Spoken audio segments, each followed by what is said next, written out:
Hello people.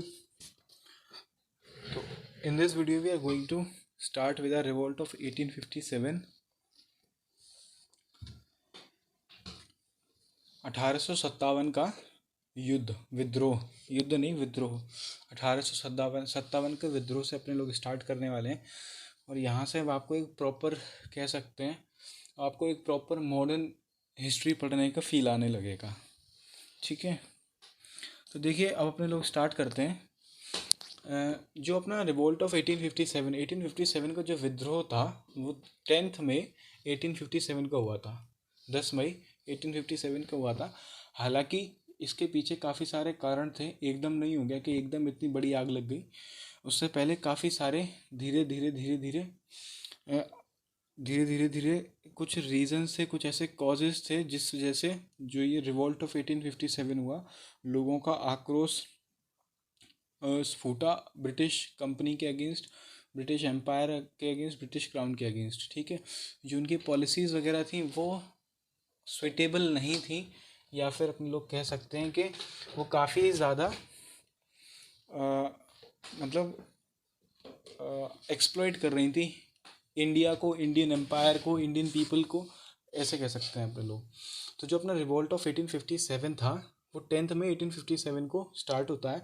और जो चिन्ह या फिर सिंबल रखा जाता है रिवोल्ट ऑफ 1857 का 1857 का जो विद्रोह था उसका जो चिन्ह रखा जाता है वो कमल और रोटी रखा जाता है, कमल और रोटी। ठीक है, और जो 1857 का जो विद्रोह था उसकी जो स्ट्रेटजी रखी थी वो किसने रखी थी? रनोजी बापू ने और अजीमुल्लाह खान ने। कहाँ पे से? लंदन में से रखी थी। ठीक है, और जो फर्स्ट आर्मी रिवोल्ट, देखिए आपसे पूछा जा सकता है कि जो प्रथम आर्मी रिवोल्ट था इंडिया के अंदर वो कब हुआ था। तो आपको मतलब आपको कंफ्यूज करने के लिए 1857 दिया जा सकता है ऑप्शन के अंदर, लेकिन जो सबसे पहला आर्मी रिवोल्ट हुआ था वो कब हुआ था? 1806 के अंदर हुआ था। कहाँ पर? वेल्लोर, तमिलनाडु के अंदर। वेल्लोर, तमिलनाडु के अंदर जो हुआ था आर्मी का सबसे पहला रिवोल्ट हुआ था। और क्यों हुआ था? यहाँ पर हुआ था कि पहले क्या हुआ था कि जैसे सभी लोग, जितने भी हिंदू लोग थे, वो सब लोग क्या पहना करते थे? अपने सर पे टर्बन पहना करते थे, पगड़ी पहना करते थे। तो ब्रिटिश आर्मी के अंदर जो हिंदू लोग हुआ करते थे उनके पास यह आदेश आता या फिर उन्हें कहा जाता है कि आप ये पगड़ी हटाएंगे और पगड़ी की जगह आप कैप पहनेंगे। चलो भाई, कैप तक तो ठीक था, लेकिन बाद में लोगों को पता चलता है जो ये कैप थी लेदर से बनी हुई थी, और इस लेदर के अंदर भी क्या कहते हैं उसको, चमड़ी थी। किसकी?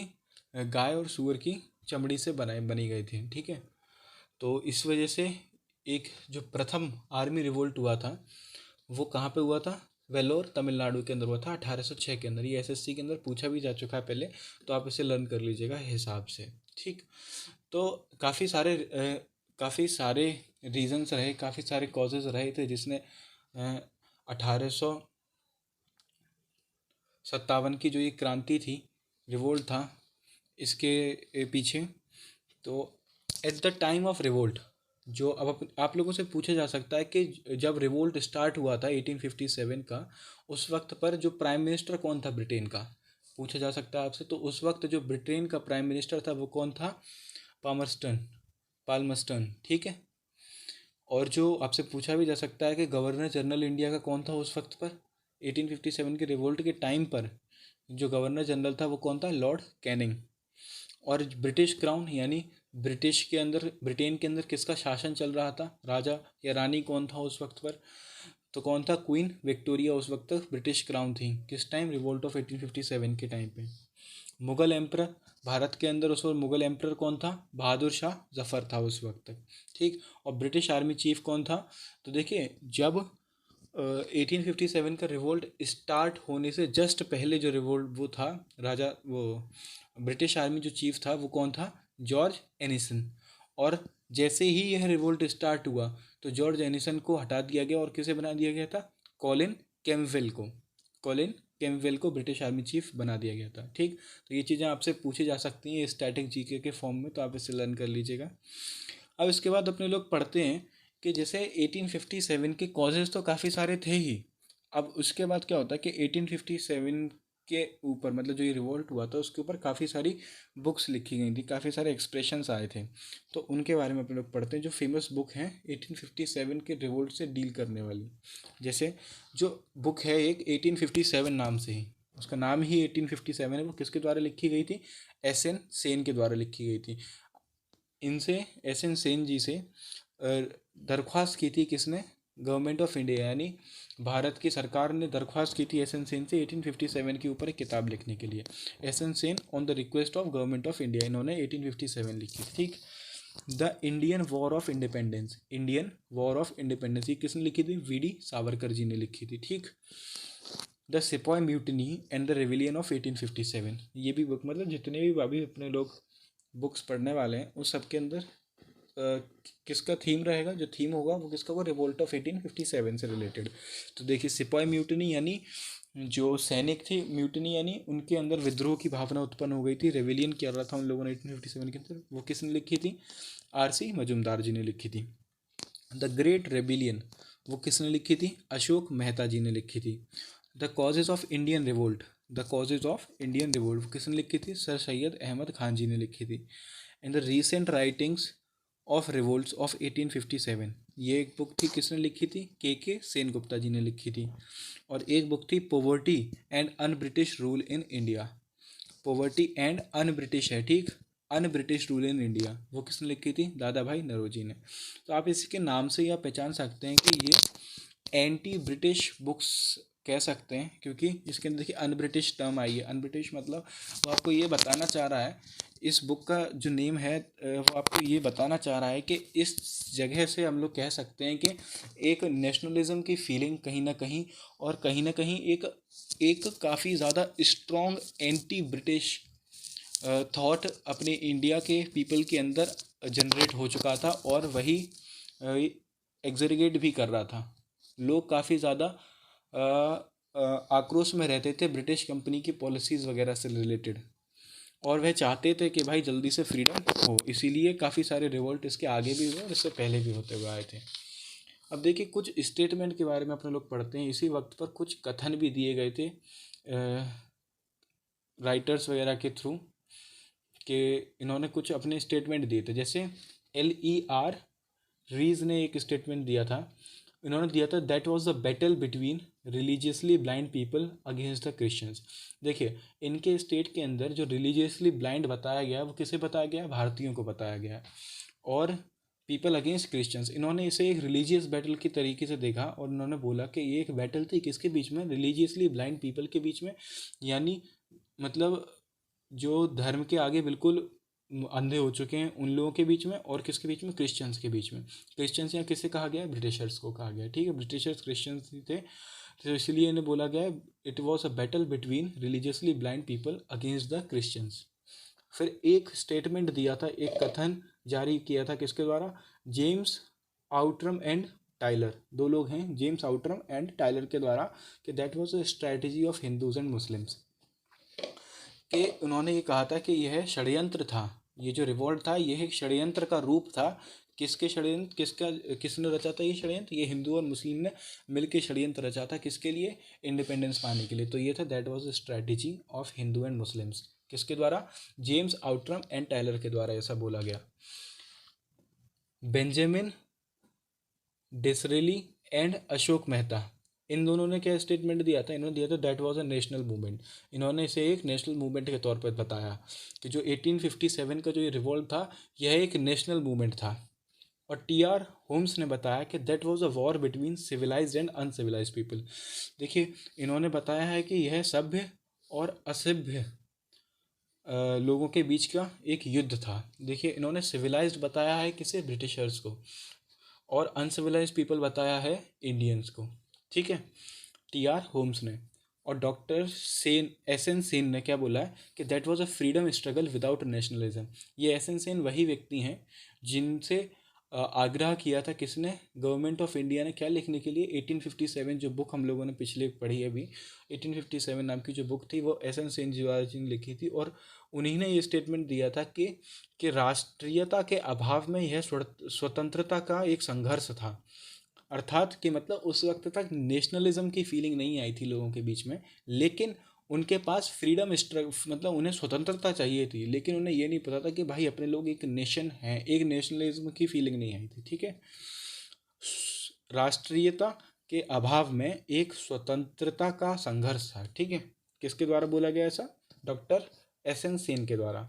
और सर जे.के.ई के द्वारा क्या बोला गया, that was a war between white people and the black people. आप समझ ही गए होंगे, यहाँ पर वाइट पीपल ब्रिटिशर्स को कहा गया है, ब्रिटेन पीपल को कहा गया है, एंड द ब्लैक पीपल कहा गया है अपने भारतीयों को।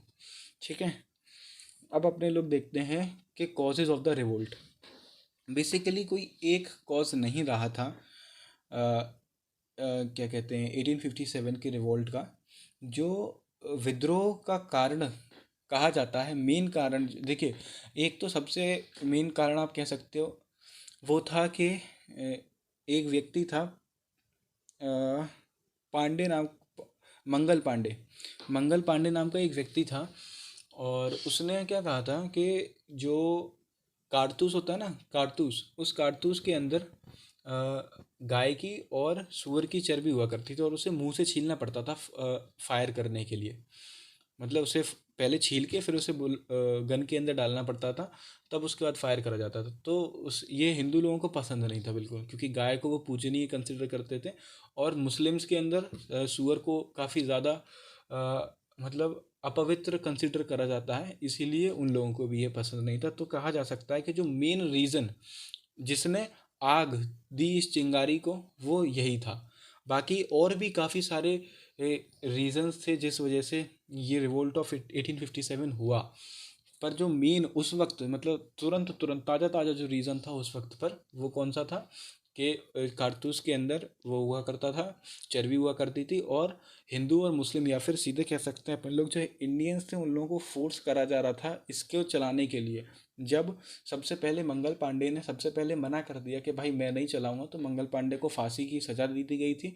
लेकिन उसके बाद जब लोगों को पता चला, यह बात फैली कि इसके अंदर सूअर की और गौ माता की चर्बी से बने होते हैं ये, तो उसके बाद मेरठ के अंदर एक रिवोल्ट स्टार्ट हो गया था। और मेरठ के अंदर ही कंटोनमेंट एरिया था, वहाँ के सिपाहियों ने इसके विरुद्ध एक क्रांति स्टार्ट कर दी थी और मना कर दिया था कि भाई हम नहीं चलाएंगे, और मतलब हम नहीं खोलेंगे, इसे मुंह से नहीं छीला करेंगे हम इस कारतूस को। ठीक है, अब अपने लोग पढ़ते हैं, वो तो एक मैंने आपको मेन रीज़न बता दिया। अब अपने लोग पढ़ते हैं कि और भी क्या रीज़न थे जिस वजह से जो भारतीय लोग थे वो ब्रिटिशर्स के अगेंस्ट इतनी ज़्यादा कटुता का भाव रखने लगे थे, और क्यों इतनी ज़्यादा आक्रोश भर गया था भारतीयों के अंदर ब्रिटिशर्स को लेके। तो देखिए क्या होता है, अपने लोग सबसे पहले पढ़ते हैं पॉलिटिकल एंड एडमिनिस्ट्रेटिव रीजंस के बारे में, पॉलिटिकल और एडमिनिस्ट्रेटिव रीजंस के बारे में। तो देखिए क्या होता है, लॉर्ड वेलेस्ली का जो शासनकाल था, मानिए जितने टाइम पे वह इंडिया में रहे, वो कौन सा, 1798 से 1805 तक। और इसी के टाइम पे इनके द्वारा कुछ ऐसी पॉलिसीज़ लाई गई थी जो कि भारतीयों को कतई ही पसंद नहीं आई थी। जैसे कि एक पॉलिसी थी सब्सिडरी अलायंस, हिंदी में कहते हैं उसे सहायक संधि। और सहायक संधि जैसे आप नाम से ही जान सकते हो, इसका मतलब सहायता देने वाली, सहायता करने के लिए करी गई एक संधि। इसके अंदर क्या होता था कि जो भी कमज़ोर राज्य हुआ करते हैं, जो भी कमज़ोर प्रांत हुआ करती थी, वो उन्हें ब्रिटिशर्स या फिर जो ब्रिटिश कंपनी हुआ करती थी, वो ये बोलती थी कि अपने अ, आप अपने प्रांत से आप में काफ़ी, आपको कुछ रेवेन्यू देना पड़ेगा, और आपको इस रेवेन्यू के बदले हम आपके ही क्षेत्र में, हम आपके ही एम्पायर के अंदर अपनी एक सेना का मतलब सेना को रखेंगे, और वो सेना आपको प्रोटेक्ट करेगी कोई भी आपके ऊपर हमला होगा तो। मतलब सीधी बात ये है कि जो इंडियन रूलर्स वगैरह थे, इंडियन एम्परर्स थे, वो सेफ्टी के लिए डिपेंडेंट हो गए थे अब किस पर, ब्रिटिशर्स के ऊपर। और ऐसा बोला जाता है कि काफ़ी ज़्यादा अमाउंट रेवेन्यू का काफ़ी ज़्यादा अमाउंट लिया जाता था, किसके तौर पर, सब्सिडरी अलायंस के तौर पर। मतलब कि आपको रुपए देना पड़ेगा, और जो सब्सिडरी अलायंस अलायंस के तहत जो आर्मी आपके एरिया के अंदर अंदर ट्रेन करी जा रही है, या फिर जो आर्मी ब्रिटिश की, जो आर्मी ब्रिटिशर्स के जो लोग वगैरह आपके आर्मी को, आपके एम्पायर को प्रोटेक्ट कर रहे हैं, उसका ट्रेन करने का रुपया भी आप देंगे, उसका एक्सपेंसेस वगैरह भी आप उठाएंगे। और बस ये है कि भाई हमारी जो आर्मी है वो एक वेल इक्विप्ड आर्मी है, उसके अंदर डिसिप्लिन है, ट्रेंड है, तो इस वजह से आपको अच्छा प्रोटेक्शन प्रोवाइड करवा पाएगी। तो ये सब्सिडरी अलायंस के तहत जो कमज़ोर प्रांत हुआ करती थी, उन्हीं के एरिया के अंदर कंटोनमेंट एरिया बना दिया जाता था ब्रिटिश आर्मी का, और वहीं पर आर्मी रहा करती थी, ट्रेन हुआ करती थी। ठीक है, तो ये सहायक संधि कही जाती थी। किसने इंट्रोड्यूस करी थी? लॉर्ड वेलेस्ली ने ही इंट्रोड्यूस करी थी यह ये सहायक संधि। तो इस सहायक संधि के अधीन 1798 के अंदर सबसे पहले जिसने सहायक संधि को स्वीकार किया था, वो किसने स्वीकार किया था? वो निज़ाम था हैदराबाद का। Nizam's of Hyderabad has accepted the subsidiary alliance. सबसे पहले इन लोगों ने ही करा था। ठीक है, 1798 के अंदर। फिर उसके बाद मैसूर। अपने लोग जानते हैं कि जो सेकंड वो फोर्थ एंग्लो मैसूर वॉर जो हुई थी 1799 के अंदर, जिसके अंदर टीपू सुल्तान को मार दिया गया था। आप देख लीजिए एक बार, ये देखिए,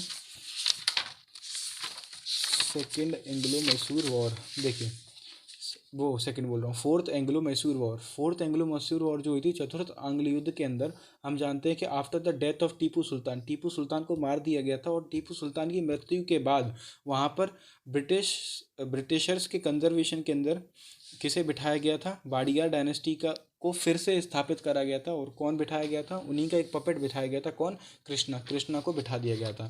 अब देखिए, अब ब्रिटिशर्स के कंजर्वेशन के अंडर है, तो भाई सीधी बात, वो कृष्णा जो राजा बनाया गया था वाडियार वंश का, मैसूर का, तो वो तो भाई बात माने गई, तो उसने भी संधि एक्सेप्ट कर ली थी। कौन सी?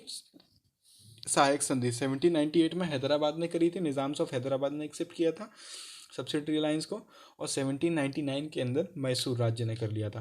1801 के अंदर अवध का मतलब अवध के जो लोग थे, वो उस वक्त का जो राजा था उससे काफ़ी ज़्यादा सेटिस्फाइड थे, जो कि वाजिद अली शाह था। और वाजिद अली शाह के शासन से सभी लोग, अवध के अंदर सभी लोग काफ़ी ज़्यादा खुश थे, और मतलब वो एक बढ़िया तरीके से अपने राज्य को संभाल रहा था। लेकिन ब्रिटिशर्स को तो भाई अपना साम्राज्य फैलाना था, उन्हें तो कब्जा करना था, हड़प करनी थी। तो उन्होंने अवध के ऊपर जो वाजिद अली शाह था उसके ऊपर यह इल्ज़ाम लगाया कि भाई वह अपने राज्य को हिसाब से नहीं संभाल पा रहा है, उसके अंदर पॉलिटिकल डिस्टर्बेंस और इकोनॉमिकल डिस्टर्बेंस आ रहा है, जिस वजह से अवध में जो वाजिद अली शाह था उसे हटा के उन्होंने उसे अपने अधीन कर लिया था ब्रिटिशर्स ने।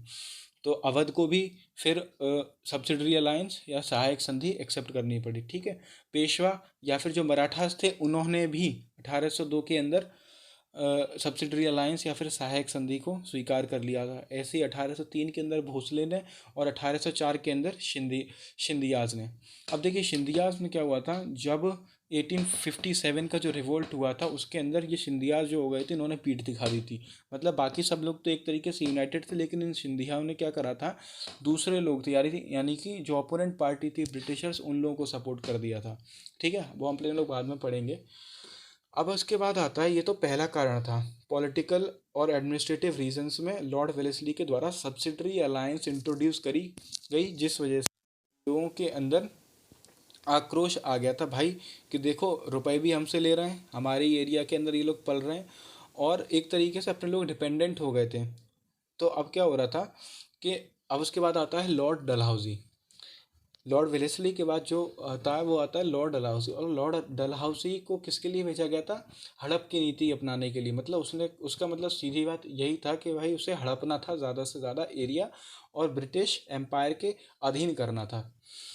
सो ही अप्लाइड डॉक्ट्रिन ऑफ लैप्स। उसने भारत में हड़प की नीति चलाई थी, हड़प की नीति चलाई। उसके अंदर क्या हुआ, इसके अंदर ये सीरीज से आपको लर्न करने हैं। जैसे आप ऐसे लर्न कर लीजिएगा, एस एस बी, जैसे एनडीए के बाद होता है एसएसबी, या फिर एसएसबी के आप लर्न कर लीजिए JNU। ठीक, JNU, Jawaharlal Nehru university JNU, और AK-47 से AK कर लीजिए, ठीक। और फिर संभल के साथ ही जयपुर के ऊपर भी। अब मैं आपको बताता हूँ क्या था scene. He applied doctrine of lapse in India. किसने? लॉर्ड डलहौजी ने डॉक्ट्रिन ऑफ लैप्स यानी हड़प की नीति चलाई। और इसने तो भाई कमज़ोर कर ही दिया था बाकी सभी राज्य की मतलब जितने भी इन राज्यों ने सहायक संधि को अपना लिया था, उसके बाद ये सब लोग तो कमज़ोर हो ही गए थे। तभी तो ये लोग डिपेंडेंट थे ब्रिटिशर्स के ऊपर, किसके लिए? अपनी प्रोटेक्शन के लिए, अपने डिफेंस के लिए, ठीक है। तो एक तरीके से वे इनके अधीन थे, ब्रिटिशर्स के अधीन हो गए थे ये सभी लोग तो। और अब इनका राज हड़पने में सबसे ज़्यादा कौन आगे रहा? लॉर्ड डलहौजी। लॉर्ड डलहौजी ने सबसे पहले सातारा को डॉक्ट्रिन ऑफ लैप्स के अधीन अब कब्जा कर लिया था, कॉन्कर कर लिया सातारा, ठीक। इसी सीक्वेंस में लर्न करना जिससे मैं बता रहा हूँ। सातारा के बाद संभलपुर के ऊपर उसने डॉक्ट्रिन ऑफ लैप्स के अधीन कॉन्कर कर लिया था। जयपुर, फिर उसके बाद बघाट, बघाट के बाद उदयपुर के बाद झांसी के बाद नागपुर, और नागपुर के बाद अवध, और अवध के बाद उसने करौली भी कर लिया था। लेकिन करौली के अंदर हड़प करने के बाद ही करौली के अंदर एक रिवोल्ट स्टार्ट हो गया था, जिस वजह से करौली को अपने लोग कंसिडरेशन में नहीं लेते हैं। किसके? वो डॉक्ट्रिन ऑफ लैप्स के अधीन इसे हड़प नहीं पाए थे, एक तरीके से आप कह सकते हैं। तो अब मैं आपको बताता हूँ ये सीक्वेंस इतना इम्पोर्टेंट क्यों था। तो देखिए, जैसे मैंने आपको लर्न कराया था, आपसे पूछा जा सकता है कि डॉक्ट्रिन ऑफ लैप्स या फिर हड़प की नीति के तहत कौन से राज्यों को, कौन सा ऐसा राज्य था जिसे सबसे पहले हड़पा गया था या फिर कॉन्कर करा गया था? कौन सा था? सातारा, ठीक है। आपसे पूछ लिया गया सातारा। आपसे पूछा जा सकता है आखिरी कौन सा था? देखिए, करौली नहीं होगा, अवध होगा। अपने लोग करौली को कंसिडरेशन में नहीं लेते हैं क्योंकि उसे हड़प नहीं पाए थे, तो अवध को अपने लोग कंसिडरेशन में लेंगे। तो अवध था, ठीक है, जिसे आखिरी लिया गया था। अब आपसे ये भी पूछा जा सकता है कि आप इसे सीक्वेंस में लगाइए। तो देखिए, सातारा, संबलपुर, जयपुर, बघाट, उदयपुर, झांसी, नागपुर और अवध। तो ये सारा जो रीज़न था, इस सबको डॉक्ट्रिन ऑफ लैप्स के तहत हड़प लिया गया था। किसके द्वारा? लॉर्ड डलहौजी के द्वारा, ठीक है। तो लॉर्ड डलहौजी भी काफ़ी एक क्रूर आदमी था हालांकि। अब देखिए, जो ये तो मैंने आपको बता दिया कि अब आपको समझ में आया कि लोग क्यों आक्रोश रखा हुआ था लोगों के मन के भीतर, क्यों इतना ज़्यादा कटुता थी ब्रिटिशर्स के अगेंस्ट। क्योंकि वो लोग, उन्हें मतलब ये मतलब नहीं था कि भाई कोई एक वैलिड रीजन के तहत किसी उसे हड़प रहे हैं, मतलब उन्हें बस ये था। देखिए, मैंने आपको बोला वाजिद अली शाह जो कि अवध का नवाब था उस वक्त पर, वो काफ़ी अच्छे तरीके से रूल कर रहा था। लेकिन उसने ब्रिटिशर्स ने तब भी उसे हटा दिया क्योंकि उन्हें हड़प करनी थी, तो उन्होंने अवध के ऊपर भी हड़प करी, ऐसे मैसूर के ऊपर भी, हैदराबाद के ऊपर भी, इन्होंने मोस्टली पार्ट के ऊपर हड़प कर ली थी इसी तरीके से, ठीक है। तो इस वजह से लोगों के अंदर काफ़ी ज़्यादा कटुता थी। और अब आप पढ़ते हैं कि misbehaviour of the Britishers with Mughal emperors. देखिए, ऐसा था कि जब ब्रिटिश कंपनी आई थी, नई नई स्थापित कर रही थी भारत के अंदर, तब वो बहुत ही ज़्यादा मक्खन लगाते थे। जितने भी मुगल एम्परर वगैरह थे उनके सामने बड़ी तहजीब और तमीज़ से पेश आया करते थे, और ज़्यादा मतलब उछलते कूदते नहीं थे उन लोगों के सामने। लेकिन जब से इन लोगों के पास पावर आ गई, तो उस दिन के बाद से ये लोग क्या करने लगे कि मतलब ये लोग इज्जत ही नहीं दे रहे थे किसे? एम्परर वगैरह को। ये खुद को ही कंसिडर करते थे कि भाई अपने ही नवाब हैं, अपनी नवाब हैं। तो इस वजह से भी ये भी एक रीज़न था जिससे लोगों के बीच में, और जो सुप्रीम पावर हुआ करती थी, मतलब उस वक्त जैसे मुगल एम्परर वगैरह हुआ करते थे, या फिर जो जो पावरफुल लोग हुआ करते थे, उनके अगेंस्ट, उनके अंदर ब्रिटिशर्स के अगेंस्ट एक कटुता की भावना जनरेट हो गई थी। अब देखिए, लॉर्ड वेलेस्ली 1798 से 1805 तक लॉर्ड वेलेस्ली का रहा था। और इसके अंदर क्या हुआ कि in 1803 Britishers conquered Delhi and made Shah Alam द्वितीय द पेंशनर ऑफ ब्रिटिशर्स। देखिए, 1803 के अंदर ब्रिटिशर्स ने दिल्ली को कॉन्कर कर लिया था, ठीक है, अपने लोग पहले पढ़ चुके हैं, ठीक। और शाह आलम द्वितीय को पेंशनर के तौर पर इन्होंने नियुक्त कर दिया था, ठीक है, पेंशनर बना लिया था अपना। ये देखिए, 1764 के अंदर बैटल ऑफ बक्सर हुआ, जिसके अंदर जो ट्राइपार्टी थी किसकी? शाह आलम द्वितीय की, मीर कासिम की और शुजा उद्दौला की, उसे किसने हरा दिया था? इंग्लिश यानी ब्रिटिशर्स ने हरा दिया था, जिसका निर्देशक कौन कर रहा था? हेक्टर मुनरो कर रहा था। और उसी के बाद 1803 के अंदर जो ब्रिटिशर्स थे कॉन्कर्ड दिल्ली, उन्होंने दिल्ली के ऊपर अपना अधिकार कर लिया था, और they made Mughals their pensioner, और उस वक्त जो मुगल का राजा था वो कौन था, शाह आलम द्वितीय, लिखा भी है फर्स्ट पेंशनर ऑफ ब्रिटिशर्स कौन, शाह आलम द्वितीय। तो शाह आलम द्वितीय को इन्होंने पेंशनर बना दिया था, जिस वजह से भी लोग काफ़ी ज़्यादा गुस्से में थे, ठीक है। और 1823 के अंदर Lord Amherst entered red fort and set just beside the Mughal emperor. मतलब आप ये समझ लीजिए कि वो लोग इज्जत करना भूल गए थे किसकी, राजा की। तो क्या होता है कि लॉर्ड एमहर्स्ट जो व्यक्ति था 1823 के अंदर, वह रेड फोर्ट के अंदर घुसता है और जाके मुगल एम्पर के जस्ट बगल में, और उस वक्त जो मुगल एम्पर था वो कौन था, अकबर द्वितीय। अकबर द्वितीय के जस्ट बगल में जाके बैठ जाता है। तो मतलब he was considering himself to be equally potent to that of the emperor at that moment, that is Akbar second. तो अकबर सेकंड के समांतर ही वह खुद को शक्तिशाली कंसिडर करने लगे थे। इसी वजह से वो लोग इज्जत नहीं कर रहे थे किसी भी ट्रीटी या किसी भी पॉलिसी की जो कि मुगल्स वगैरह या फिर किसी एम्पर के द्वारा लाई जाती थी, ठीक है। और ना ही वो लोगों की रिस्पेक्ट कर रहे थे। तो इन 1842 Lord Auckland cancel the rights of Mughal emperor. अब देखिए आदि हो गई अब तो। 1842 के अंदर लॉर्ड ऑकलैंड द्वारा जितने भी मुगल एम्परर्स के राइट हुआ करते थे उन सबको रद्द कर दिया गया था। In 1848 Lord Dalhousie asked Bahadur Shah Zafar to leave Red Fort, और 1848 के अंदर लॉर्ड डलहौजी ने तो बहादुर शाह जफ़र को रेड फोर्ट छोड़ने के लिए भी कह दिया था, ठीक है। अब देखिए कितनी हद पार कर दी इन लोगों ने। तो इन 1854 फॉर्मेशन ऑफ इनाम कमीशन। अब देखिए ये तो भाई चलो हो गया, और उसके बाद क्या होता है, इन्होंने एक इनाम कमीशन की भी स्थापना करी। इन्होंने in the sense Lord Wellesley ने 1854 के अंदर एक इनाम कमीशन की भी स्थापना करी थी, नियुक्त करी थी, एक इनाम कमीशन फॉर्म करी थी। और इस इनाम कमीशन के तहत क्या होता था, जागीर चेक करी जाती थी। मतलब इतने मतलब गाली आ जाती है मुंह पे, लेकिन इतने ज़्यादा पगले लोग थे ये ब्रिटिशर्स कि भाई इनाम कमीशन इन्होंने रखा था। और इस इनाम कमीशन का क्या था कि जागीर को चेक करना है। जागीर को चेक करना मतलब जितनी भी, मतलब आप कह सकते हो सोना चांदी की आपके पास वेल्थ वगैरह है उसको चेक करना। और इसके अधीन, इनाम कमीशन के अधीन करीब 35,000 जागीरों को चेक करा गया था। और इस 35,000 में से उन कमीनों ने 20,000 के आसपास जागीर थी उसे हड़प लिया था, अपने कब्जे में कर लिया था। अब बताओ इन लोगों का कोई ईमान धर्म था कि नहीं था, कुछ भी नहीं था। लॉर्ड वेलेस्ली के, अब देखिए अब भाई आदमी गुस्सा नहीं होगा तो अब तुम्हें उसके पेट पे लात मार रहे हो, उसे तुम कुछ करने नहीं दे रहे हो, ऊपर से तुम उसे लूटे पड़े हो, कोई पॉलिसी उनके फेवर में नहीं, इज्जत तुम दे नहीं रहे, नौकरी तुम निकाल नहीं रहे। अब भाई दिक्कत तो होगी। तो भारतीयों को दिक्कत हुई, और भारतीयों ने इसी वजह से क्या होता है कि 1857 का विद्रोह शुरू हो जाता है। Discrimination in recruitment of Indians in British army. मैंने आपसे बोला कि भाई रिक्रूटमेंट उन लोगों का नहीं हो रहा था, सस्टेन नहीं कर पा रहे थे लोग अपनी लाइवलीहुड को। तो discrimination in recruitment of Indians in British army. British army के अंदर रिक्रूटमेंट बहुत ही ज़्यादा डिस्क्रिमिनेशन हुआ करता था। और इवन लॉर्ड कॉर्नवालिस ने तो ये तक कहा था कि भाई किसी भी ऊंचे पद के ऊपर, किसी भी ऊंचे पद पर इंडियंस को नियुक्त ना करा जाए। इंडियंस को मात्र सिर्फ आप कह सकते हो ऑर्डरली बेसिस पर रखा जाए कि भाई हम ऑर्डर देंगे और वो काम करेंगे, सिर्फ इस बेसिस पर रखा जाए। लोअर पोस्ट पे उन्हें रखा जाए, ज़्यादा ऊंची पोस्ट पर सिर्फ ब्रिटिशर्स ही रहेंगे।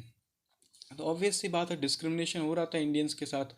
और आर्मी के अंदर रिक्रूटमेंट बहुत ही ज़्यादा बायस तरीके से हो रहा था, जिस वजह से ये भी एक रीज़न बना 1857 के रिवोल्ट का, ठीक है। अब आता है इकोनॉमिक कॉजेज़ के बारे में। आर्थिक कारण क्या रहे थे जिस वजह से लोगों को दिक्कत वगैरह हुई, जिस वजह से उन्होंने रिवोल्ट क्रांति करी 1857 की।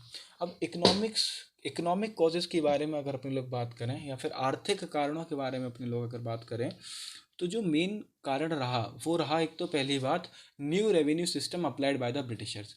ब्रिटिशर्स के द्वारा एक नया रेवेन्यू सिस्टम इम्प्लीमेंट करा गया था। और इस रेवेन्यू सिस्टम के तहत, या फिर इस इकोनॉमिक सिस्टम के तहत अपन लोग कह सकते हैं काफ़ी सारे नए टैक्सेस जोड़ दिए गए थे। जैसे ज़मींदारी प्रथा हो गई, ज़मींदारी सिस्टम हो गया, महलवाड़ी सिस्टम हो गया, और रैयतवाड़ी सिस्टम हो गया। ये काफ़ी सारे इन्होंने सिस्टम इंट्रोड्यूस करे थे, जिसके तहत अपन लोग कह सकते हैं कि एक नॉर्मल आदमी का, जिसका पहली बात तो कोई सोर्स ऑफ लाइवलीहुड नहीं है, उसका भी जीना हराम कर दिया गया था। किसके द्वारा?